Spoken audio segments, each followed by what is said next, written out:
Kita ke informasi pertama, saudara. Sebanyak 78.000 lebih anak usia 9 bulan hingga 5 tahun di Kabupaten Sumeneb, Jawa Timur menjadi target vaksinasi campak serentak. Program ini dilakukan setelah kasus campak ditetapkan sebagai kejadian luar biasa per Agustus 2025. Dinas Kesehatan P2KB Sumeneb menyiapkan 9.825.000 vial vaksin campak untuk program imunisasi massal. Pelaksanaan vaksinasi dijadwalkan mulai 25 Agustus 2025 dan berlangsung sampai 3 pekan di 26 puskesmas, baik di daratan maupun kepulauan. Langkah ini disebut sebagai respon cepat untuk memutus mata rantai penyebaran virus campak yang sangat menular. Dinkes juga sudah melakukan pemetaan dan perencanaan teknis untuk memastikan program ini berjalan sesuai target.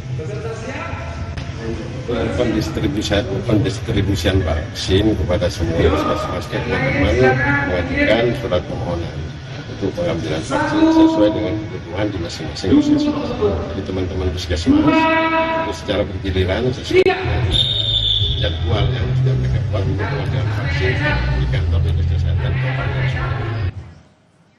Sebelumnya, saudara, kasus campak di Kabupaten Sumeneb, Jawa Timur resmi ditetapkan sebagai kejadian luar biasa. Sejak Januari hingga Agustus 2025, Dinas Kesehatan Sumeneb mencatat ada 1.944 kasus campak. Data ini terkumpul dari 30 puskesmas dan 4 rumah sakit rujukan. Status kejadian luar biasa akan berlaku hingga kasus campak menunjukkan tren penurunan dengan target 1 bulan.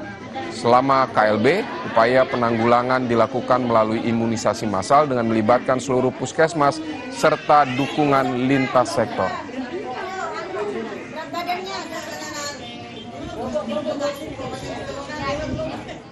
Saudara, status KLB campak sudah ditetapkan, lalu bagaimana langkah penanganan serta pencegahan agar KLB tidak meluas? Telah bergabung bersama kami Kepala Dinas Kesehatan Kabupaten Sumeneb, Ibu Elia Fardasa. Selamat siang Bu Elia, dengan Bella di studio.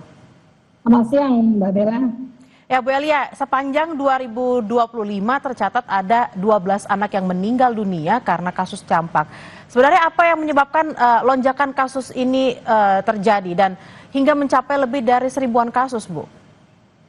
Jadi kasus yang meningkat karena pada saat ini Sumeneb terjadi kekosongan kekebalan komunitas yang ada pada saat ini. Jadi dari 10 suspek ini, 9 orang itu tidak dilakukan imunisasi campak rubella.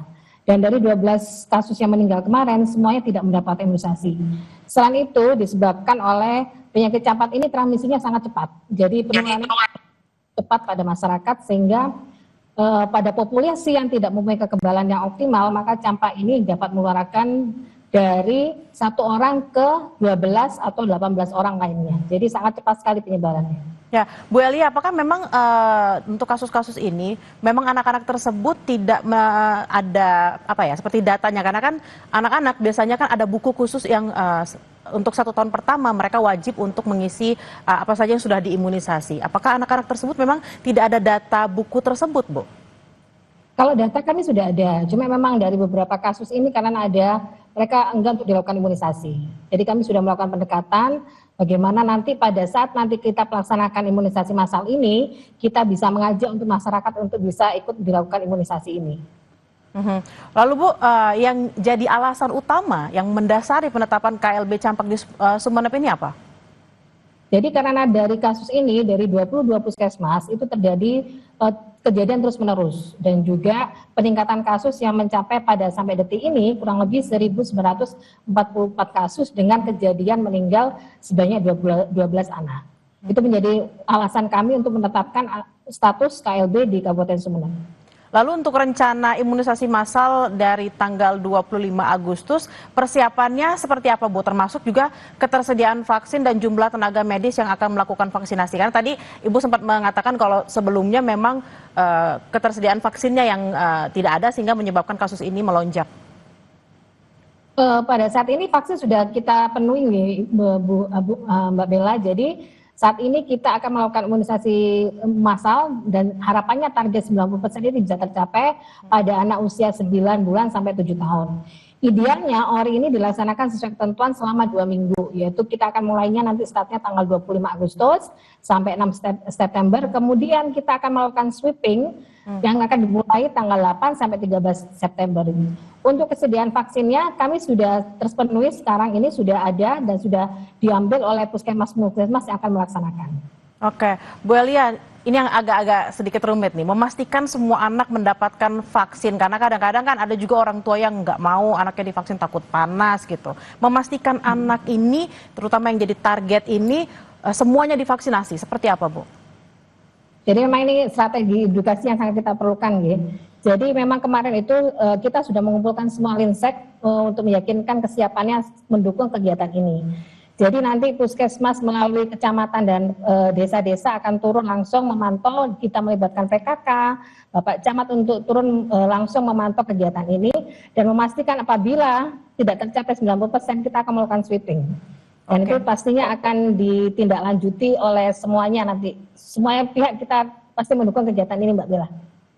Ibu, lalu target cakupan vaksinasi yang ingin dicapai seperti apa? Karena dimulai tanggal 25, lalu target-targetnya seperti apa ke depannya? Jadi untuk mencapai target ORI ini kita harus 90% dari target kita. Jadi kalau apabila kurang lebih dari 90% dari 74.000 sasaran itu harus terpenuhi. Oke, berarti memang harus pengawasannya juga di daerah gitu ya Bu ya. Nah lalu balik lagi nih Bu, kadang-kadang agak susah terutama untuk orang tua ya, mengedukasi orang tua terutama supaya serius menanggapi penyakit ini, bukan cuma campak, karena kita tahu biasanya kalau misalnya orang tua nggak mau campak, yang lain-lainnya biasanya juga nggak mau divaksin nih Bu. Jadi memang kita sekarang ini memang sudah berkoordinasi juga dengan kemarin itu Kepala Dinas Pemerintah Desa sudah memastikan apabila desa-desa yang kurang capaian campaknya itu akan kita monitor langsung. Jadi kita akan menggerakkan kader dari unsur PKK dan semuanya Mbak Bella. Jadi kita bergotong royong bersama-sama untuk menurunkan campak yang ada di Kabupaten Sumeneb. Baik Bu Elia, kita berharap memang kasus ini tidak semakin meluas, KLB-nya bisa dicabut statusnya, dan juga anak-anak terutama di Kabupaten Sumeneb ini bisa semuanya sehat, semuanya tervaksinasi, tidak ada lagi permasalahan-permasalahan penyakit yang harusnya sudah tidak ada, jadi muncullah kembali gitu. Terima kasih Ibu Elia Fardasah, Kepala Dinas Kesehatan Kabupaten Sumeneb, selamat beraktivitas kembali.